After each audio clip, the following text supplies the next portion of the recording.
السلام علیکم ناظرین، کیا آپ جانتے ہیں کہ جب نیت سچی ہو اور تڑپ سچی ہو تو اللہ تعالیٰ ناممکن کو بھی ممکن بنا دیتا ہے۔ آج کی ویڈیو میں ہم آپ کو ایک ایسے شخص کا سچا اور دل دہلا دینے والا واقعہ سنائیں گے جس نے برسوں کی جمع پونجی یعنی اپنے حج کے پیسے اللہ کی رضا کے لیے ایک غریب بیمار بچے پر قربان کر دیے۔ اس نے سوچا کہ شاید اب وہ کبھی کعبہ نہیں دیکھ پائے گا، لیکن پھر معجزہ ہوا۔ جدہ ایئرپورٹ کے پرہجوم لاؤنج میں مسافروں کا ہجوم تھا، مگر سعید کی نظریں اپنے پاس بیٹھے ہم وطن مصری حاجی عبدالباری پر جمی تھیں۔ عبدالباری کے چہرے پر اطمینان کی ہلکی سی جھلک تھی، جیسے کوئی بڑی منزل سر کر لی ہو۔ دونوں فریضہ حج ادا کرنے کے بعد وطن واپسی کے منتظر تھے۔ خاموشی کو توڑتے ہوئے عبدالباری نے ایک لمبی سانس لی اور اپنا تعارف کرایا۔ بھائی، میں ایک تاجر ہوں اور الحمدللہ یہ میرا 10واں حج ہے۔ اللہ کا شکر ہے کہ اس نے مجھے ہر بار اپنے گھر بلایا اور مجھے لگتا ہے کہ ہر حج کے بعد میں اس کے مزید قریب ہو گیا ہوں۔ پھر انہوں نے خاموش نظروں سے سعید کی طرف دیکھا، جیسے ان کا قصہ سننے کے منتظر ہو۔ سعید کے لبوں پر ایک دھیمی سی مسکراہٹ آئی۔ بھائی، میرے حج کی کہانی ذرا لمبی اور پیچیدہ ہے، اس نے دبی دبی آواز میں کہا۔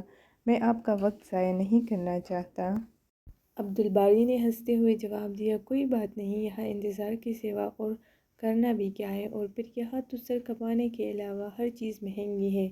سعید چند لمحوں کے لیے ماضی کے جھروکوں میں کھو گیا، جیسے سوچ رہا ہو کہ کہانی کہاں سے شروع کرے۔ آخر کار اس نے بولنا شروع کیا، میں ایک پرائیویٹ ہسپتال میں فزیوتھراپسٹ ہوں، اس نے بتایا۔ 30 سال تک میں نے اپنی تنخواہ سے تھوڑی تھوڑی رقم بچا کر حج کی تیاری کی۔ اس سال میرے پاس اتنے پیسے جمع ہو گئے تھے کہ میں حج پر جا سکوں۔ میں ہسپتال کے فائنانس ڈپارٹمنٹ سے رقم لے کر نکلا ہی تھا کہ میری نظر ایک خاتون پر پڑی۔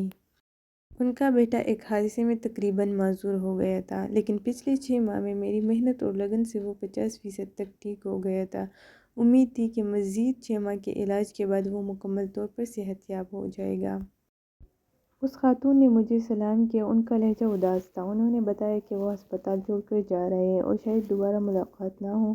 میں حیران رہ گیا، مجھے لگا کہ شاید وہ میرے علاج سے مطمئن نہیں ہیں۔ کیا آپ میرے طریقۂ علاج سے مطمئن نہیں ہیں؟ میں نے پوچھا۔ نہیں نہیں ڈاکٹر صاحب، ایسی بات نہیں ہے، انہوں نے جلدی سے جواب دیا۔ آپ نے تو میرے بچے کا علاج ایک باپ کی طرح کیا ہے، میرا دل آپ کو دعائیں دیتا ہے، آپ نے اس میں جینے کی امید جگائی ہے، ہم آپ کے بہت شکر گزار ہیں۔ تو پھر اب ہسپتال کیوں چھوڑ کر جا رہے ہیں؟ میں نے تعجب سے پوچھا، مگر وہ کچھ کہے بغیر مریض کے کمرے کی طرف چل دی۔ میں سیدھا ایڈمن آفس گیا اور بچے کا کمرہ نمبر بتا کر پوچھا کہ وہ لوگ ہسپتال کیوں چھوڑ رہے ہیں۔ وہ چھوڑ نہیں رہے، بلکہ انہیں کمرہ خالی کرنے کا نوٹس دیا گیا ہے، ایڈمن افسر نے بتایا۔ لڑکی کے والد کی نوکری چلی گئی ہے اور وہ ہسپتال کے اخراجات ادا کرنے کے قابل نہیں ہے۔ میں مینیجر کے آفس گیا اور ان سے التجا کی کہ بچے کا علاج جاری رکھنے دیا جائے، مگر میری بات پوری ہونے سے پہلے ہی انہوں نے سرموری سے کہا، سعید، یہ ایک پرائیویٹ ہسپتال ہے، کوئی خیراتی ادارہ نہیں ہے، یہاں وہی علاج کرا سکتا ہے جو پیسے دے سکتا ہے۔ مینیجر کے دو ٹوک جواب سے مایوس ہو کر جیسے ہی میں مڑا، میرا ہاتھ جیب سے ٹکرایا جہاں میرے حج کے پیسے رکھے تھے۔ میں نے آسمان کی طرف دیکھا اور کہا، اے اللہ، تو جانتا ہے کہ مجھے تیرے گھر آنے کا کتنا شوق ہے، اور اب جب کہ میرا خواب پورا ہونے والا ہے تو اس بچے کی زندگی کا سوال کھڑا ہو گیا ہے۔ اے اللہ، میں مجبور ہوں، مگر تو بے نیاز ہے، اگر میں حج پر نہ آ سکا تب بھی مجھے اپنے فضل سے محروم مت کرنا۔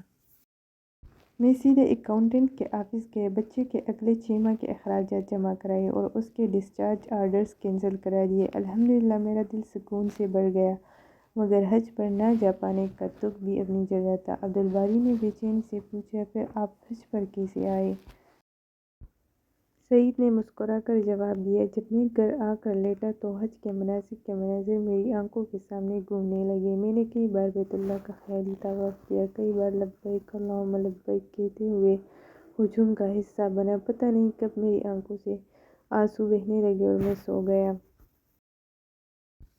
خواب میں نے دیکھا کہ میں بیت اللہ کا طواف کر رہا ہوں اور لوگ مجھے میرے نام لے لے کر حج کی قبولیت کی بشارتیں دے رہے ہیں۔ اللہ نے تیرا حج قبول کر لیا، تو نے زمین سے پہلے آسمان پر حج کیا ہے، ہمارے حج کی قبولیت کے لیے بھی دعا کرو۔ اسی کیفیت میں فون کی گھنٹی نے مجھے جگا دیا۔ ہسپتال کا منیجر فون پر تھا۔ وہ کہہ رہا تھا کہ ہسپتال کا مالک حج پر جا رہا ہے اور وہ اپنے خاص معالج کے بغیر کبھی نہیں جاتا، مگر اس بار ان کے معالج کی بیوی شدید بیمار ہو گئی ہے اور وہ ان کے ساتھ نہیں جا سکتے، اس لیے انہوں نے آپ کو ان کے ساتھ بھیجنے کا فیصلہ کیا ہے۔ میں نے سب سے پہلے شکرانے کے نفل ادا کیے، پھر کاغذات آفس کے حوالے کیے۔ اللہ پاک نے مجھے اپنے گھر بلانے کا انتظام کر دیا۔ حج کے بعد ہسپتال کے مالک نے مجھے میری خدمات کا معاوضہ دینا چاہا تو میری آنکھوں سے آنسو نکل پڑے۔ میں نے انہیں بتایا کہ انہوں نے مجھے حج کرا کر مجھ پر اتنا بڑا احسان کیا ہے کہ معاوضے کی بات کر کے مجھے گنہگار نہ کریں۔ پھر میں نے انہیں سارا واقعہ سنایا۔ انہوں نے مکے سے ہی فون کر کے بچے کے مکمل علاج تک اسے ہسپتال میں مفت رکھنے کے احکامات جاری کر دیے۔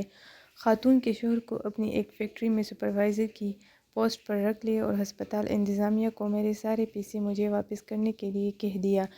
اللہ پاک نے مجھے مفت حج کرا دیا۔